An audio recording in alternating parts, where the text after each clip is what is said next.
Perhaps the most significant and infamous period from Anne Boleyn's life is, of course, her execution. When people think Anne Boleyn, they invariably go straight to the fact that she had her head cut off on her husband's orders. As such, it is natural that Anne's execution is a staple part of any on-screen depiction of the Queen. Be it in film or television, Anne Boleyn's final moments on the scaffold have been portrayed many times. But do these depictions actually show the execution in an accurate light? Do any of them get it completely right, and which are way off the mark? Is the actress playing Anne wearing the clothing described in the contemporary sources? Does the speech from the scaffold match what we know she said? Is the manner of death itself accurately portrayed? Well, this week I will ask that very question, as I examine what actually happened on that day, that momentous day in history, and then examine the many depictions of this most famous moment of Anne Boleyn's life, and ascertain whether any actually portray it as it happened on the 19th of May, 1536.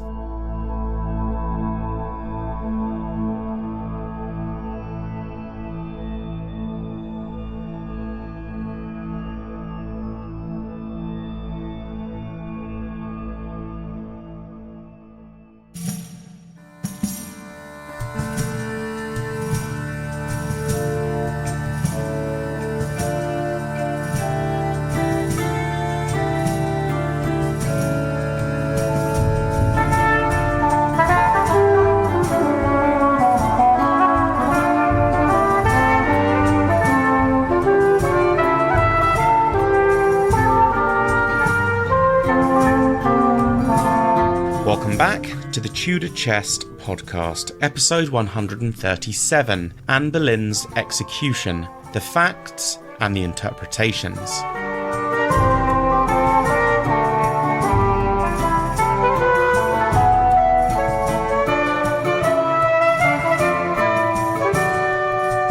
Anne Boleyn had been imprisoned in the Tower of London since the 2nd of May. Her trial, 13 days later on the 15th of May, resulted in her being found guilty of adultery, incest, and conspiring the king's death. The dreaded sentence read out to the Queen was that she would be burned inside the walls of the Tower or to have thy head smitten off. Despite the sheer terror that must have been coursing through Anne Boleyn, she kept her composure and remained calm. The day after her trial, she was visited in the Tower of London by the Archbishop Thomas Cranmer. Cranmer had been ordered to get Anne Boleyn to confess to an impediment to her marriage by getting the Queen to consent to dissolve the marriage and to disinherit and bastardise her daughter, Elizabeth. His visit to Anne was reported by Sir William Kingston, Constable of the Tower, in a letter to Thomas Cromwell, and in the same letter Kingston recorded that, yet this day at dinner, the Queen said that she would go into a nunnery, and is in hope of life. Although we cannot say for certain, that she suddenly felt this way suggests that Anne may have been offered a deal by Thomas Cranmer. Say yes to the annulment and you can go to a nunnery. Of course, even though she supposedly did comply, she was not sent to a nunnery and was soon informed that her execution was scheduled for the 18th of May at 9 a.m. and that the king, in his mercy, had agreed to the swifter death by decapitation. At 2 a.m. on the 18th, Anne Boleyn's almoner, John Skipp, arrived at the Tower of London to pray with her, and she was still in prayer when the Archbishop Cranmer arrived just after dawn to hear her final confession and celebrate the Mass. At Anne Boleyn's last confession, she provided what I and many other historians believe to be clear proof of her innocence. She swore, both before and after taking the Eucharist, that she was completely innocent of all charges and had never sinned against the king, save at times being jealous of him. In an age of intense religious belief, that Anne swore on the Bible of her innocence is essentially irrefutable proof. She genuinely believed in heaven and hell. She genuinely believed in God and fully expected within a few hours that she would be meeting her God. She would not have lied under holy oath. It just wouldn't have happened. 9 a.m. arrived, and so did Sir William Kingston, the Tower Constable, but not to escort Anne to the scaffold, but instead to inform the Queen that her execution was delayed to 12 o'clock, as the Calais executioner had not yet arrived. This must have been deeply distressing for Anne to deal with. She had put both mind and body at ease, knowing what was due to happen, and for it to suddenly be delayed must have been torture. Anne turned to Kingston and said, "Master Kingston, I hear say I shall not die afore noon, and I am very sorry therefore, for I thought to be dead by this time, and past my pain." To this, Sir William Kingston comforted the Queen by explaining to her that the execution would not be painful, and that the blow was so subtle. To this, Anne uttered one of her most famous quips. She said, "I heard say the executioner was very good, and I have a little neck." And then she put her hands around her throat and laughed. Further evidence of Anne's dark humour can be seen in her telling her ladies that there would be no difficulty in finding a nickname for her among the queens of England, for she would be known as Anne sans tête, or Queen Anne Lackhead. Midday passed, and with it Anne's allotted time for execution. Eventually, an embarrassed Kingston was forced to tell the Queen that her death was delayed further to the following morning at 8 a.m. on Friday, the 19th of May. According to Chapuis, when the command came to put off the execution till the 19th, she appeared very sorry, praying the captain of the tower that for the honour of God he would beg the king that since she was in a good state and disposed for death, that she might be dispatched immediately. Lancelot de Carle, a key member of the French ambassador's household, also claimed that, though she not desireth death, but she had thought herself prepared to die, and feared that the delay might weaken her resolve. Alas, very little could be done to rectify the delays, and so all Anne could do was return to prayer and watch as the agonising minutes ticked by. Exactly what goes through someone's mind when they know that within a matter of hours that they will be dead, and dead by such unnatural means, is almost impossible to compute. All we can hope is that Anne's devout faith will have acted as a crutch in those last hours of life. It is likely that she got little to no sleep, a fact seemingly confirmed when at her execution she apparently appeared somewhat stupefied. On the morning of Friday the 19th of May, Sir William Kingston came to Anne's apartments to tell her to make ready. The time had come. Given that she had been ready a full 24 hours earlier, Anne was already waiting for him and instructed Kingston to acquit himself of his duties. Elegant to the last, Anne Boleyn had chosen what she would wear to her execution carefully and symbolically. She wore a very dark grey or possibly black gown. The gown would have been one typical of the time, with long sleeves, a full skirt and bodice. She wore a mantle of ermine fur over the top, which sat over her shoulders, a bit like a very short cape. The inclusion of ermine fur was one of those calculated and symbolic touches that Anne had added, for ermine was a royal fur. It was thus appropriate to her rank as the Queen. The sources also tell us that Anne wore a traditional English gable hood. Now, Anne Boleyn is synonymous with the more elegant and flattering French hood, and this is true. She preferred the French hood, but it's incorrect to say that she didn't wear the gable hood. The fact that she now wore the gable hood on the day of her execution, a day which is arguably the most synonymous with her, is particularly telling, for Anne chose to wear a garment so associated with the English Tudor Queen. She would die a Queen of England, not a queen wearing something deemed French. Anne Boleyn's execution was considered private, in that it would not take place on Tower Hill, where crowds could reach up to 10,000 strong, but instead be within the precincts of the Tower itself. Sadly, much of the Tower of London that Anne Boleyn knew is now lost to us. Most significantly, the royal apartments that she was lodged in and the Great Hall in which her trial took place are now infuriatingly completely gone. Based on contemporary accounts and maps of how the tower looked at the time, however, we can piece together the route that Anne would have taken to reach the scaffold.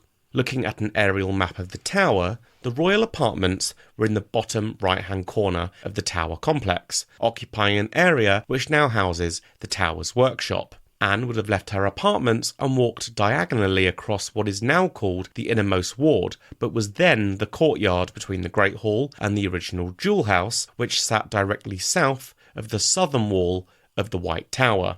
She would have passed under the double circular towers of the Cold Harbour Gate, of which just remains now exist, and then walked north along the west side of the White Tower, seeing to her top left the chapel of St. Peter ad Vincula, where she would soon be buried. Upon coming to the west and northern walls of the White Tower, Anne would have turned right into a large open expanse, seeing the scaffold for the first time in the distance. The area now known as the Waterloo Block which houses the crown jewels, is the site where the executioner's scaffold once stood. And so, if you're visiting the Tower of London and you're queuing up to go into the crown jewels, you are basically stood exactly where Anne Boleyn was beheaded. Anne reached the scaffold, a large wooden structure draped in black cloth. It had 4 or 5 steps up, and Anne was accompanied by 4 female attendants. One account also suggests that Anne's young niece, Catherine Carey, was in her train. It was said that Anne Boleyn showed no fear and walked towards the scaffold with a devilish spirit. Despite it being a private execution, a crowd of around 1,000 people had still gathered to witness the first queen in English history be executed. The spectators included Anne's uncle, Thomas Howard, 3rd Duke of Norfolk, Charles Brandon, the Duke of Suffolk, Anne's stepson, Henry Fitzroy, the Duke of Richmond, the Mayor of London, and a great many other earls, lords and nobles of the realm. When Anne appeared at the scaffold, a great murmur rose from the crowd, with one Portuguese witness reporting that never had the Queen looked so beautiful. Anne remained dignified and composed and looked around at the people surrounding the scaffold. She then turned to Kingston and begged him leave to speak to the people, promising that she would not speak a word that was not good. She faced the crowd and said, "Good Christian people, I am come hither to die. For according to the law, and by the law, I am judged to die, and therefore I will speak nothing against it. I am come hither to accuse no man, nor to speak anything of that whereof I am accused, and condemned to die. But I pray God save the King, and send him long to reign over you, for a gentler, nor more merciful prince was there never. And to me he was ever a good, a gentle, and sovereign lord. And if any person will meddle of my cause, I require them to judge the best. And thus I take my leave of the world, and of you all, and I heartily desire you all to pray for me. O Lord, have mercy on me. To God I commend my soul." It was said that Anne's voice was somewhat overcome by weakness, but gathered strength as she went on. Anne's speech complete, it was time. The ermine mantle was removed, and Anne personally lifted off her gable hood to reveal a linen coif in which her long dark hair had been tied up so as not to impede the executioner. Whether Anne Boleyn was blindfolded or not is contested, but I like to believe that she wasn't. As Anne was being given the dubious honour of death by sword rather than the axe, there was no block, and Anne was therefore required to kneel upright to await the executioner's strike. She repeated a final prayer several times. "Jesu, receive my soul. O Lord God, have pity on my soul." According to the Spanish Chronicle, the executioner then called aloud for his sword, which made Anne turn her face towards the person sent to fetch it. But it was a ruse. The sword was already on the scaffold, hidden in the straw. The executioner picked it up and swung it around his head to gather momentum, then down fast from the right, decapitating Anne with a single blow, before she even had chance to realise what was happening. Anne's headless body fell forward, spouting copious amounts of blood, whilst her head shot down to her left. His office over, the executioner retreated, allowing Anne's ladies to quickly wrap her head and body in a white linen cloth. Contrary to some Hollywood depictions, Anne's head was not held aloft for the crowd to see. It has long been claimed that no coffin had been prepared, and that Anne's remains were instead left on the scaffold for a few hours until a spare arrow chest was eventually found, in which her corpse was then transferred. Historian and author Natalie Grueninger, however, has more recently found evidence to suggest that this may have not been the case.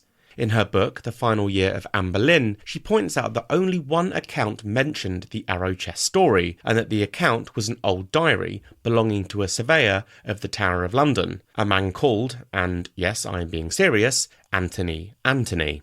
Contradicting this account is a contemporary statement from an Italian diplomat who states that a coffin was prepared and was placed next door to the scaffold. Either way, Anne's remains were eventually interred within the chapel of St Peter ad Vincula, where she remains to this day. In 1876, Anne Boleyn's remains were examined for what was likely the first time since her death 340 years earlier. Her skeleton was said to belong to a female of between 25 and 30 years of age, of a delicate frame of body, and who had been of slender and perfect proportions. The forehead and lower jaw were small and especially well formed. The vertebrae were particularly small, especially one joint, the atlas, which was that next to the skull, bearing witness to the Queen's little neck. The bones found are those of a female in the prime of life, all perfectly consolidated and symmetrical, and belonging to the same person. The bones of the head indicate a well-formed round skull with an intellectual forehead, straight orbital ridge, large eyes, oval face, and a rather square full chin. The remains of the vertebrae and the bones of the lower limbs indicate a well-formed woman of middling height, with a short and slender neck. The ribs show depth and a roundness of chest. The hands and feet bones indicate delicate and well-shaped hands and feet, with tapering fingers and a narrow foot. Dr. Muat, the man examining the bones, concluded that in life Anne would have stood around 5 foot to 5'3" in height, and that the remains were, in his belief, definitely of Anne Boleyn. It was reported that Anne had been buried next door to her beloved brother, George Boleyn, Lord Rochford. However, his remains were not found. Every year, on the anniversary of Anne's execution, a small bouquet of red roses is delivered to the Tower of London, with instructions to lay them on top of the marble plaque resting above where Anne Boleyn's skeleton is buried. The identity of the flower's sender remains a complete mystery. Anne Boleyn's execution was unique.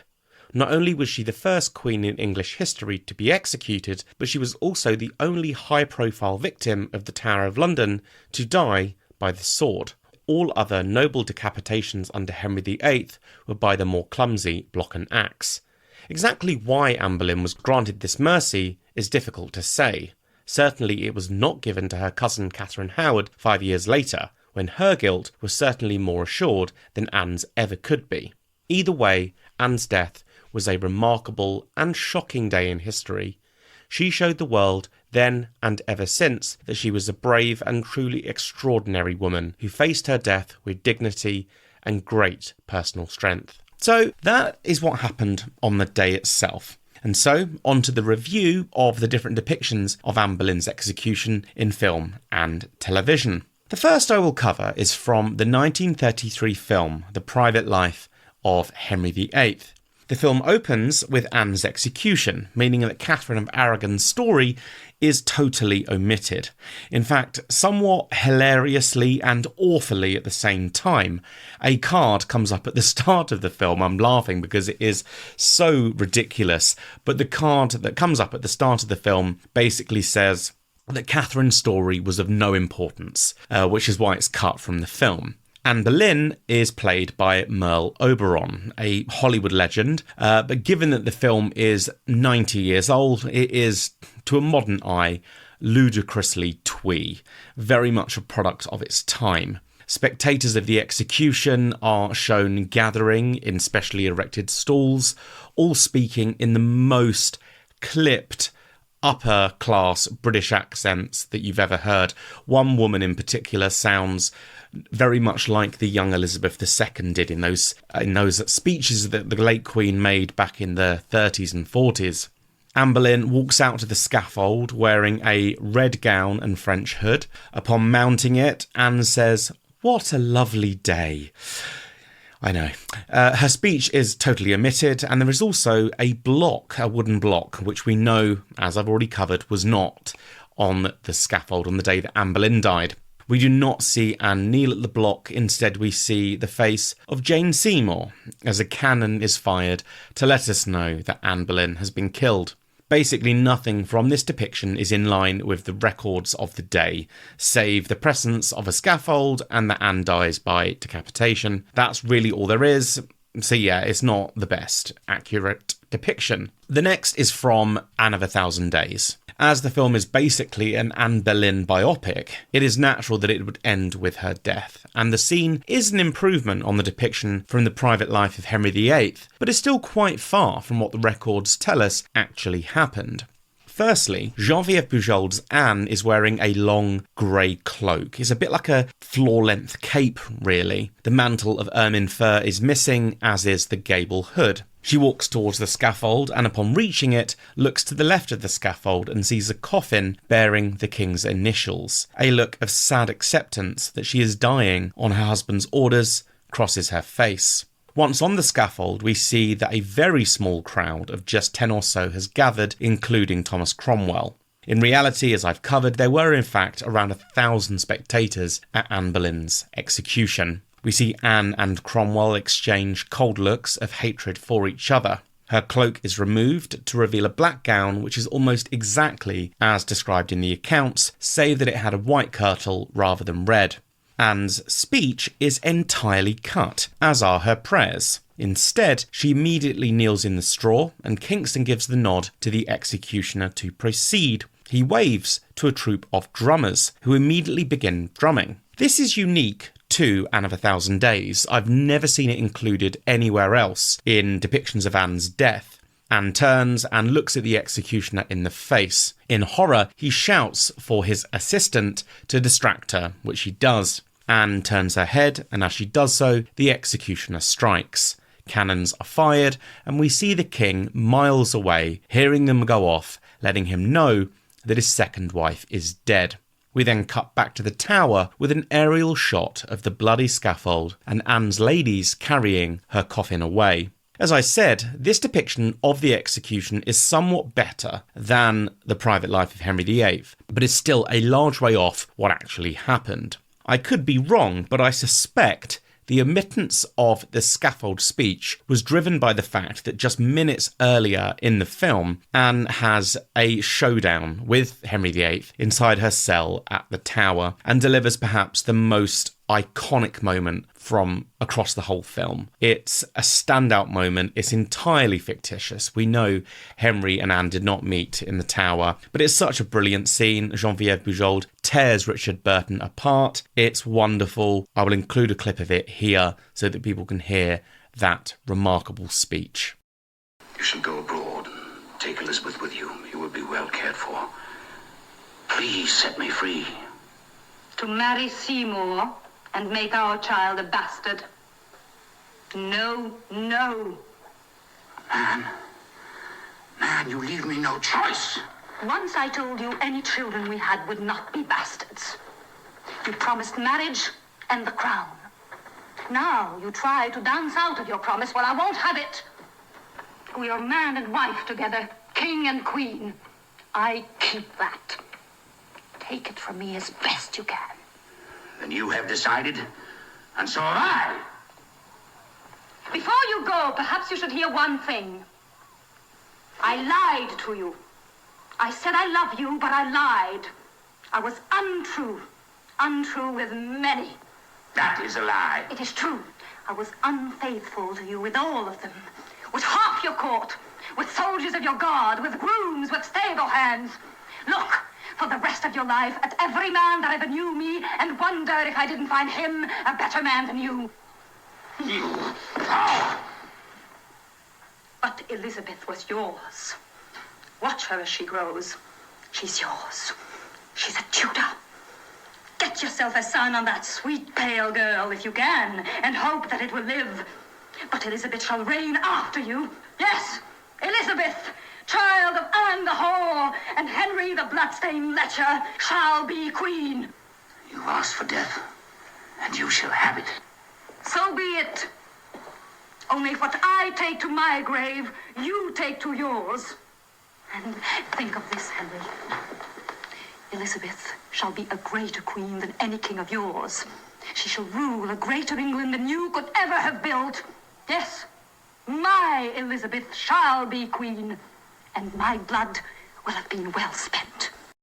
A year after the release of Anne of a Thousand Days, the 6-part BBC mini-series The Six Wives of Henry VIII came out. Anne dominates the second half of the first episode and is naturally allotted the entirety of the second episode, which focuses solely on her story. Anne is played by the late Dame Dorothy Tootin. One of the things that is most apparent from this series is the lack of budget that they were working with. You can tell that the sets are poorly put together, and this is very true of the execution scene. I can't even really tell if it's meant to be outside, inside, or inside made to look outside. If you've seen it, you'll understand what I mean. Dorothy Tootin wears a sort of white wimple over her head with a red overgown, which is removed to reveal a sage green dress. She then mounts the scaffold, gives a speech somewhat akin to what Anne Boleyn said. She's then blindfolded and places her head over a block. yet again, a block. Just 2 years later, the film Henry VIII and His Six Wives was released. Once again, starring Keith Michelle in the lead role as Henry VIII. For me, undoubtedly the greatest Henry VIII that's ever been on screen. The film made an extremely odd move with the execution of Anne Boleyn, namely that it entirely omitted it. It's baffling. I still don't quite know why that decision was made, whether Charlotte Rampling, who played Anne, didn't have the availability, but basically, yeah, the execution is totally cut. Henry VIII is talking to Thomas Cromwell, and we hear a cannon explode in the distance, and that is our cue that Anne is dead. We literally have nothing more, and so there's nothing for me to really review. The next time that we see Anne's execution played out would not be for another 30 years or so. In 2003, a 2-part television drama, Henry VIII, was released. The very cockney Ray Winstone was cast in the lead role of the king, and opposite him was my favourite actress, Helena Bonham Carter, as Anne Boleyn. Although the series told the stories of all of the wives, it was Anne Boleyn who had the most screen time, which probably accounts for the actress chosen to play her being easily the most famous of the 6 actresses playing the different wives. Alas, Anne's execution is once again lacking in accuracy. Firstly, the execution is depicted as taking place outside of the Tower before the baying crowds of London, who accordingly hurl abuse and profanities at Anne Boleyn. Bonham Carter is wearing head-to-toe white, with a white linen cap over her hair. The style of dress is actually much more akin to what we're told, and we can see from contemporary descriptions, that Marie Antoinette wore to her execution a couple of centuries later. Directly preceding the execution, we also see a scene in which Anne has a last meeting with her daughter, which we know absolutely didn't happen. Something the depiction does include is Anne Boleyn's speech, which is almost spot on, save for a few cut lines and different phrasings. She is then blindfolded and kneels to await the swing of a sword. It comes down, and Anne is killed with one blow. What happens next is unique to this production, in that the executioner proceeds to lift Anne's head, dripping in blood, from the floor to show it to the bloodthirsty crowd. We know that this did not happen. A cannon explodes, and miles away, Henry VIII, riding to meet Jane Seymour, stops, safe in the knowledge that once again he is a free man. 5 years later, in 2008, in the space of just 4 months, Anne Boleyn's death is portrayed twice more. Firstly, in the big Hollywood film version of Philippa Gregory's book The Other Boleyn Girl, and secondly in Showtime's 4-series-long The Tudors. To start with The Other Boleyn Girl, which starred Eric Bana as undoubtedly the sexiest Henry VIII, Natalie Portman as Anne Boleyn, and Scarlett Johansson as Mary Boleyn. The Other Boleyn Girl is highly controversial amongst fans of Anne Boleyn, with good reason. The film depicts Anne as cruel, jealous, and briefly suggests that she did consider incest with her brother, albeit solely as a means of conceiving a child. There is a continued back and forth between Anne and Mary in the king's affections, which spills out into significant sibling rivalry. So yeah, it's not the most accurate of films, it did Anne no favours to the millions who saw it, and assume it to be true to life. So those listening in, if you're judging things on The Other Boleyn Girl, please don't, it's a disaster. One thing the film does get spot on though, was the costumes, which were as good as I've seen since the 1972 film Henry VIII and His Six Wives. As such, the costume that Natalie Portman wears at the execution scene is basically faultless, save a couple of details. The great thing is that firstly, she is wearing what is clearly an ermine mantle. She is wearing a black dress and a traditional English gable hood over a linen coif covering her hair. That is, as I explained earlier in the episode, spot on to what Anne Boleyn wore. The only thing that stops it from being a complete slam dunk is the omission of the red kirtle, and also that she is wearing the famous bee necklace from Anne's portraits. As to the manner of the execution itself, it is shown as being inside the tower, with a crowd of several hundreds succumbs closer to what actually happened. No abuse or disrespect is thrown Anne's way. So far, so good. Anne climbs the scaffold and delivers a speech which is almost note perfect to the recorded version. Where the scene stumbles is in the fictitious storyline that Mary Boleyn is in the crowd, having been given word from the king that he will spare Anne's life. When that doesn't come, and Mary is instead informed that the execution will proceed as planned, she looks at Anne and gives her the horrified signal that the offer of clemency has been revoked. At this, Anne is overcome with emotion and cracks. With shaking hands, she removes the gable hood and her necklace and is pushed down to her knees by the executioner. Her face is contorted with terror as she sobs. She takes in a breath and the executioner swings the sword. It was well documented that Anne Boleyn remained highly composed at her execution, and so the sobbing and the sheer terror portrayed by Natalie Portman is inaccurate. We then see an aerial shot of the scene with Anne's bloody remains prone on the scaffold. The Tudors, starring Jonathan Rhys-Meyers as a far too lean, in my opinion, Henry VIII, and Natalie Dormer as Anne Boleyn, came next. Now, I am notoriously critical of Natalie Dormer's portrayal of Anne. I love her as an actress, loved her as Marjorie Tyrell in Game of Thrones. I just didn't think she was right for Anne. I thought she overacted quite a lot, and she just didn't look the part for me. She was not helped by the appalling costumes from the show and the fact that, in many ways, I think the Tudors dumbed down a lot of history. I will say, however, that I really stand by Natalie Dormer's determination to improve Anne's storyline in season 2. She was adamant that Anne would be a brunette when the producers wanted her to be blonde. Ridiculous. So I will give credit where credit's due. I just didn't like the way she played Anne. Anne's execution scene is one of the things that the show does try and does do well. What it certainly excels at is the scenes before the execution, in which Anne suffers delays to her death and the stress that this caused her, all of which we know to be true.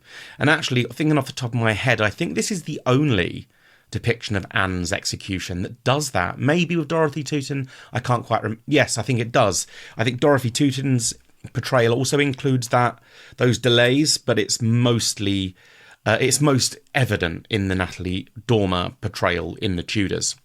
To the execution itself, firstly, the costume, as is to be expected from the Tudors, is all wrong. Anne wears a long, fur-lined cloak of crushed red velvet over a pale purple dress. She walks out to a relatively hostile crowd. The words, "Here she comes the strumpet," can audibly be heard, and makes her way to the scaffold.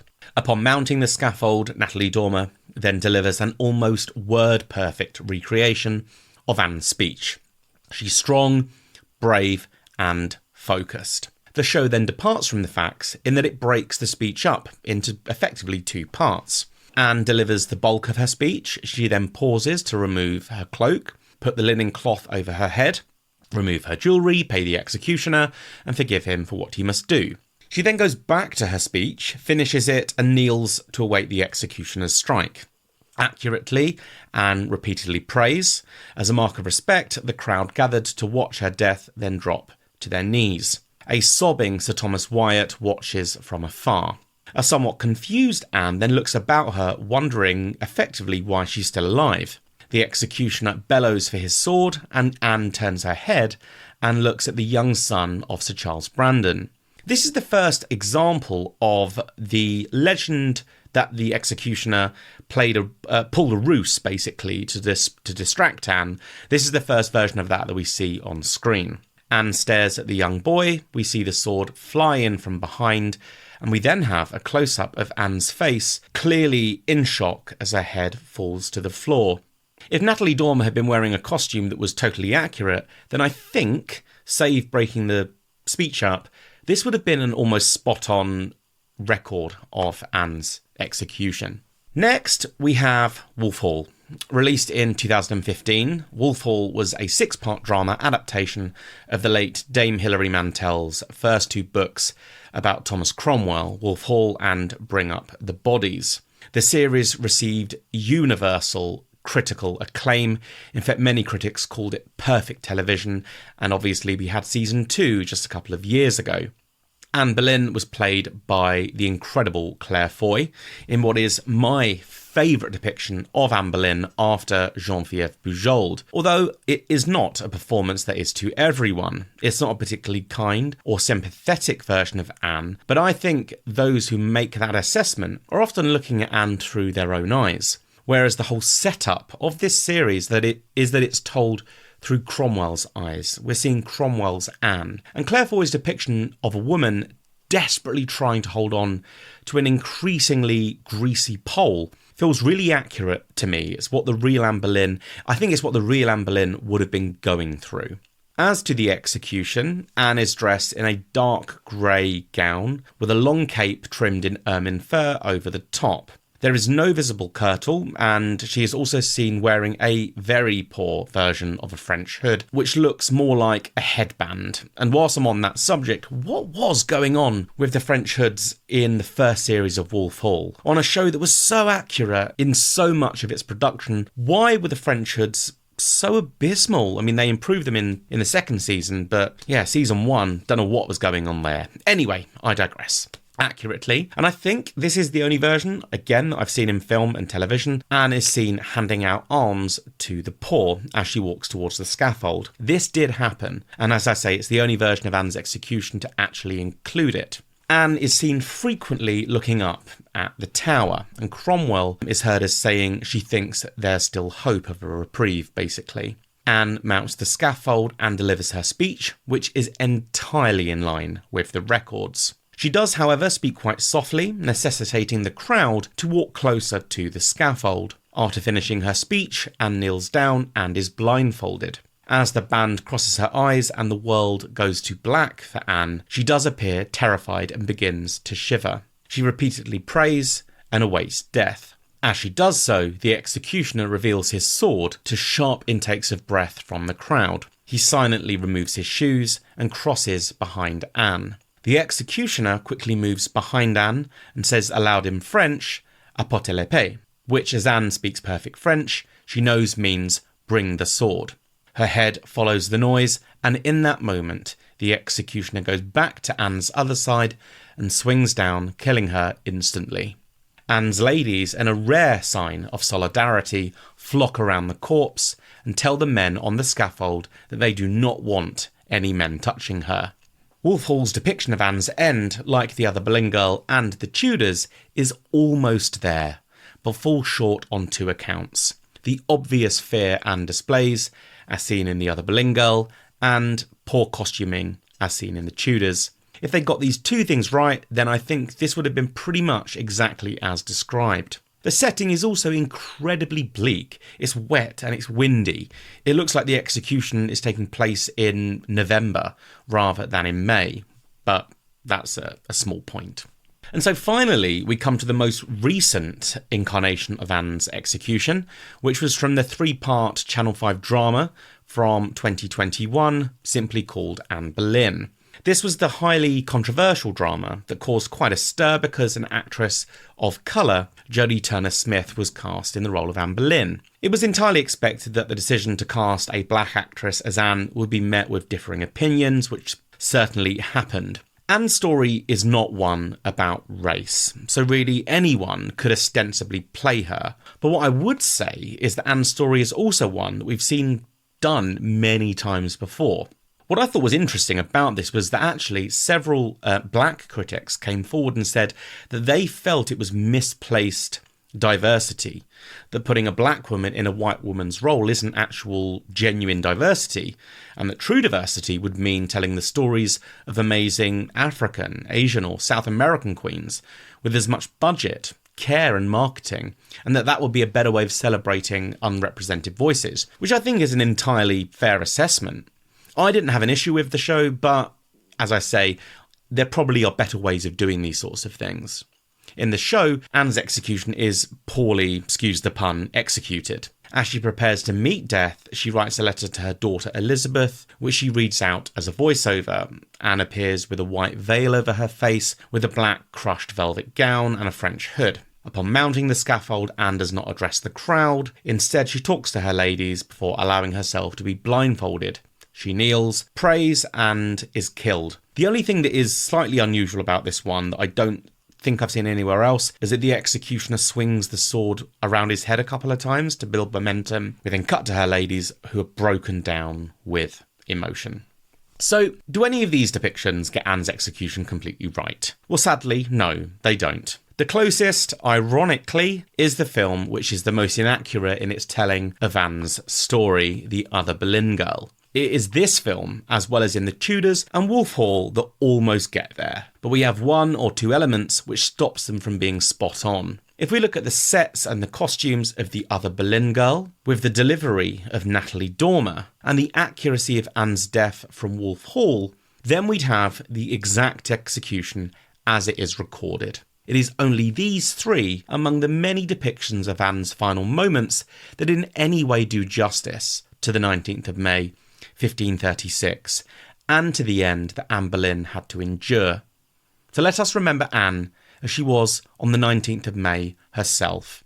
Stoic and strong, spectacular, brave, the Anne Boleyn that we all know and love, who held her head high, excuse the pun, in what would have been the most terrifying moment of her life. And for that, I raise my glass to her 490 years later. That brings me to the end of this week's episode of the Tudor Chest podcast. Next week, I am back to having a guest, and I'm pleased to welcome historian Sharon Bennett-Connolly onto the podcast for the first time for a discussion on her latest book, Princesses of the Early Middle Ages. That will drop next Thursday. If you've got any suggestions for future podcast episodes, future podcast guests, do drop me a message on Instagram at The Tudor Chest. I would love to hear from you. Thank you again for listening to the Tudor Chest podcast, and chat to you next week.